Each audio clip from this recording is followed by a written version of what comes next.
ইয়া আসামা ওয়ালাদু, কে আছো বাচ্চাগুলোরে নিজের সন্তানগুলোরে এতিম বানাতে চাও? কে আছো তারমিলা সাওজাতু, নিজের স্ত্রীকে বিধবা বানাতে চাও? ফালিয়া সুলতানি, বুকের ফাটা থাকলে আমি ওমরে থামাও।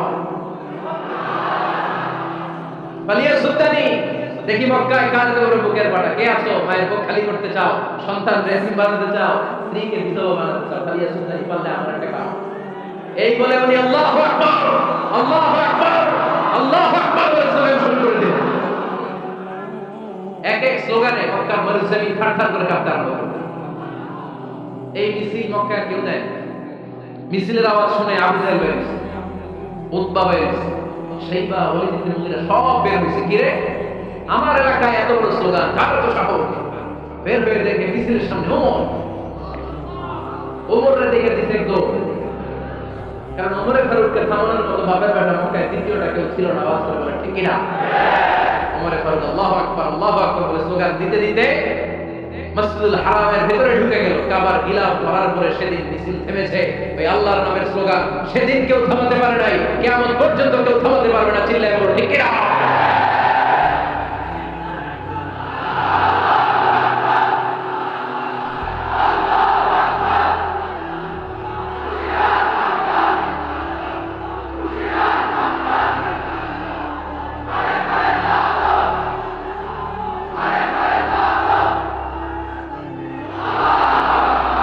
ওইরকম একটা ওমরের দরকার, আমাদের বেশি চাই না। আসলে বলেন ঠিক কিনা? ও দাদা আমায় আবার ওমর দারাজ দিল দাও, ও দাদা আমায় আবার ওমর দারাজ দিল দাও। আলীর মতো বীর সেনানী, আলীর মতো বীর সেনানী জাগাতে নিখিল দাও, ও দাদা আমায় আবার উমর দারাজ দিল। সুবহানাল্লাহ পড়ে। একটা ওমর লাগবে। চিল্লায় বলেন কয়টা? ওই ওমরের অপেক্ষায় বাংলাদেশ সহ গোটা মুসলিম উম্মাহ, ঠিক কিনা? একটা ওমরই যথেষ্ট। আমাদের সেন্ট্রাল লিডারশিপ নাই তো, আমরা কি এদিকে লাথি মারলে আমরা ওদিকে যাই, ওদিক থেকে গুতা মারলে আমরা এদিকে যাই। আমাদের রিপ্রেজেন্টেটিভ, আমাদের প্রতিনিধিত্ব করার মতো কোনো কেন্দ্রীয় লিডারশিপ নেতৃত্ব গোটা বিশ্বে নাই, ঠিক কিনা? আমরা সেই ওমরে ফারুকের অপেক্ষায়, আমরা সেই ইমাম আল মাহদির অপেক্ষায়। এই ওমরে ফারুক আমাদের মডেল, ঠিক কিনা? থার্ড ইন পজিশন এই পুরো উম্মতের মধ্যে ওনার পজিশন নাম্বার 3। এক নাম্বার পজিশন বিশ্বনবী কার? 2 নাম্বার পজিশন কার? আবু বকর। 3 নাম্বার পজিশন কার? ওমরে ফারুক। বিশ্বনবী বলতেন লা নবিয়্যা বা'দি, লা নবিয়্যা বা'দি, আমার পরে কোনো নবী নাই। ওয়ালা রাসূলা, আমার পরে কোনো রাসূলও নাই। আমার নবীর পরে আর কোনো নবী আছে? আমার নবীর পরে আর কোনো রাসূল আছে? এই যে কাদিয়ানী যে একটা সম্প্রদায় আছে, এরা কি মুসলিম নাকি অমুসলিম? মুসলিম সম্প্রদায়ের সাথে এদের কোনো সম্পর্ক নাই। চিল্লা বলেন ঠিক কিনা? এরা যদি মুসলমান হতে চায়, আমার নবী দ্য লাস্ট মেসেঞ্জার বিশ্বনবীকে খাতামুন নবী হিসেবে সংবাদ সম্মেলন করে গোটা বিশ্বকে জানাই দিতে হবে। তারপরে তাদেরকে আমরা মুসলিম হিসেবে স্বীকৃতি দিব। চিল্লা বলেন ঠিক কিনা? তা না হলে তারা কোন ধর্মের এটাকে জানাই দিতে হবে। No inferiority complex, no identity crisis. Identity crisis থাকা যাবে না। আপনারা কোন ধর্মের এটা জানাই দেন। আপনারা বিশ্বনবীরও শেষ নবী মানবেন না, আবার মুসলিম বলে নিজেদেরকে ট্যাগ লাগাতে চাইবেন। সাধারণ মুসলমানরা এটা এই ধোঁকাবাজি মানে না। চিল্লায় বলেন ঠিক কিনা? আমার নবীর পরে কোনো নবী নাই, আমার রাসূলের পরে কোনো রাসূল নাই, ঠিক কিনা? আল্লাহর হাবিব বলতেন লাউ কানা বা'দি নাবিয়্যুন লাকানা উমর, তবে আমার পরে যদি নবী হওয়ার যোগ্যতা কারো থাকে, আমার উমরের ওই যোগ্যতা আছে। সুবহানাল্লাহ পড়েন।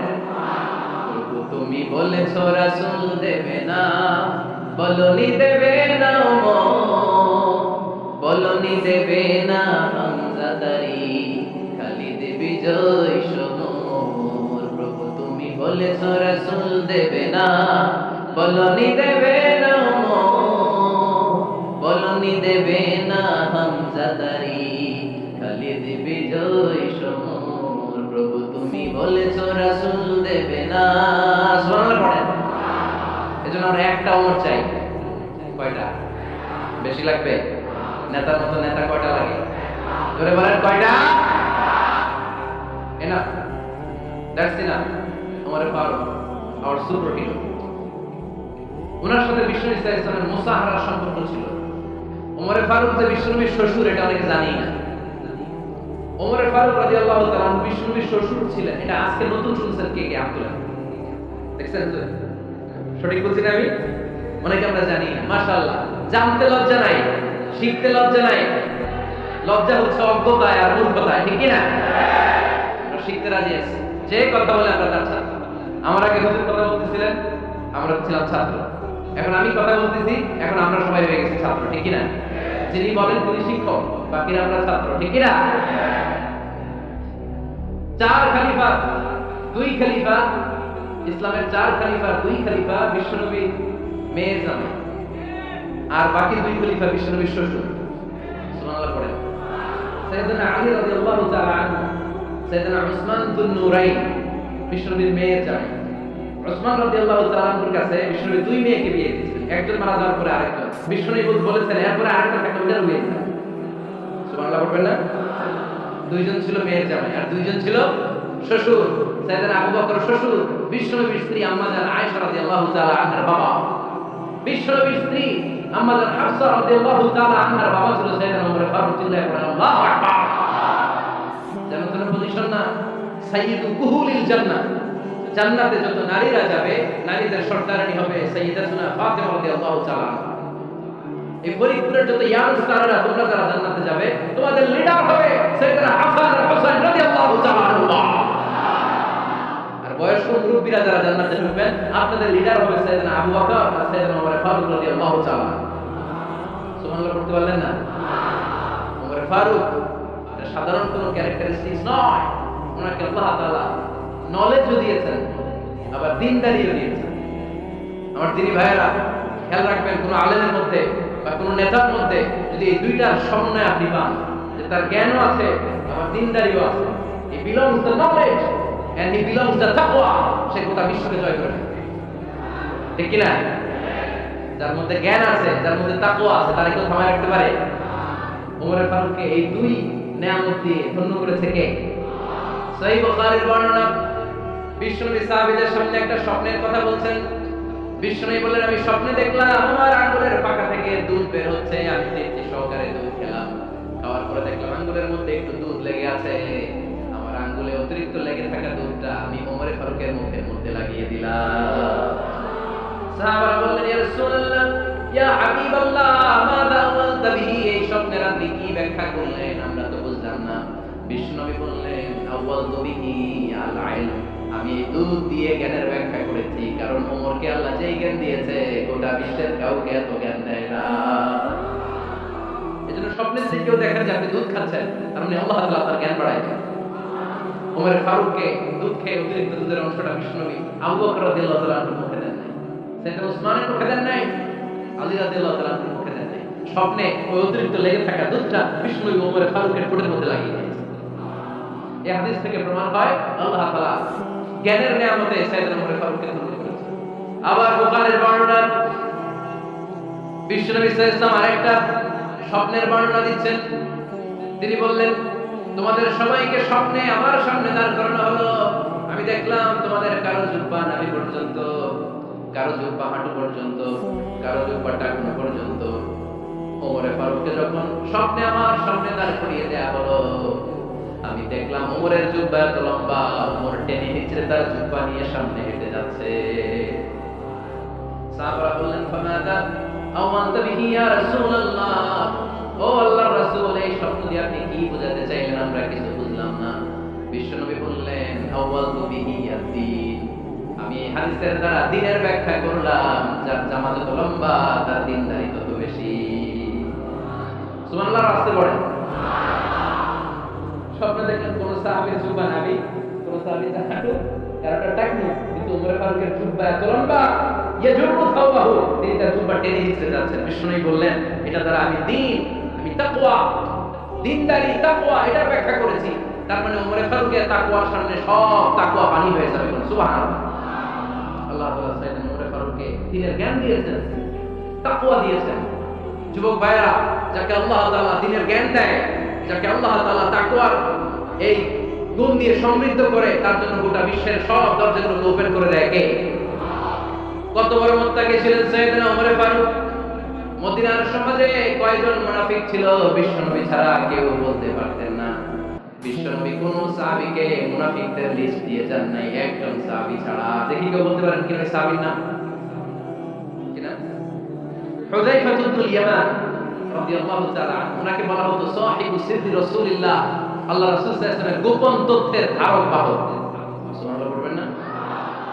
বিশ্বনবী ইন্তেকালের আগে মদিনার সমাজে মোট কয়জন মুনাফিক আছে এই তথ্য আবু বকরকে বলেন নাই, ওমর রাদিয়াল্লাহু তাআলা আনহুকে বলেন নাই, উসমান রাদিয়াল্লাহু তাআলা আনহু, আলী রাদিয়াল্লাহু তাআলা আনহু, আশরাতুল মুবাশশিরিন বিল জান্নাহ কোন সাহাবীকে বলেন নাই। শুধুমাত্র কেবলমাত্র একমাত্র হুযায়ফা ইবনুল ইয়ামান রাদিয়াল্লাহু তাআলা আনহুর কাছে মুনাফিকদের লিস্টে বিশ্বনবী দিয়ে গিয়েছে। সুবহানাল্লাহ। মদিনায় কারা কারা মুনাফিক কেউ জানতো না, হুযায়ফা ছাড়া। কে ছাড়া? নামটা আজকে মুখস্থ করেন, যাতে অন্য কোনো ওয়াজে কেউ জিজ্ঞেস করলে বলতে পারেন। মুনাফিকদের লিস্ট যে সাহাবীর কাছে বিশ্বনবী দিয়ে গিয়েছিলেন, সাহাবীর নাম কি? নাম? নামটা কেমন লাগে? ভালো লাগে? অনেকে আমাকে জিজ্ঞেস করে, হুজুর আমার ছেলে হবে আগামী মাসে, একটা নাম দেন। নাম দিয়ে দিলাম হুযায়ফা। যাদের হবে ছেলে, এলাকায় যাদের নেক্সট কয়েক মাসে ছেলে হবে, খালি হুযায়ফা চলবে। কি চলবে? ভালো লাগে? নামটা ভালো লাগে? রাইখেন, অনেক সুন্দর নাম। উনি জানতেন মুনাফিকরা। দেখেন ওমরে ফারুকের তাকওয়ার লেভেলটা কত হাই। ওমরে ফারুক একদিন হুযায়ফা রাদিয়াল্লাহু তাআলা আনহুর কাছে গেলেন, যে বললেন, হুযায়ফা, বিশ্বনবী ইন্তেকালের আগে মুনাফিকদের নামের লিস্টটা কারো কাছে দেয় নাই, আমার জানা নাই, সাইয়েদনা আবু বকরের জানা নাই, কোন সাহাবীর জানা নাই, তুমি ছাড়া। আমি তোমার কাছে জানতে চাই, আমি ওমরের নামটা ওই মুনাফিকদের খাতায় আছে কিনা আমাদের একটু বলো। আমার ওমরের নামটা ওই মুনাফিকদের লিস্টে একটু আছে কিনা, নামটা একটু বলো। যদি থাকে আমি ভালো হয়ে যাব। আমি নেফাকি দূর করে পাক্কা মুমিন হতে চাই। আমার নাম যদি মুনাফিকের লিস্টে থাকে আমি তো শেষ। হুযায়ফা চোখের পানি ছেড়ে দিয়ে বলে, আমিরুল মুমিনিন, কেমন প্রশ্ন করলেন আপনি? আপনি বিশ্বনবীর শ্বশুর। এই উম্মতে আপনার পজিশন 3 নাম্বার।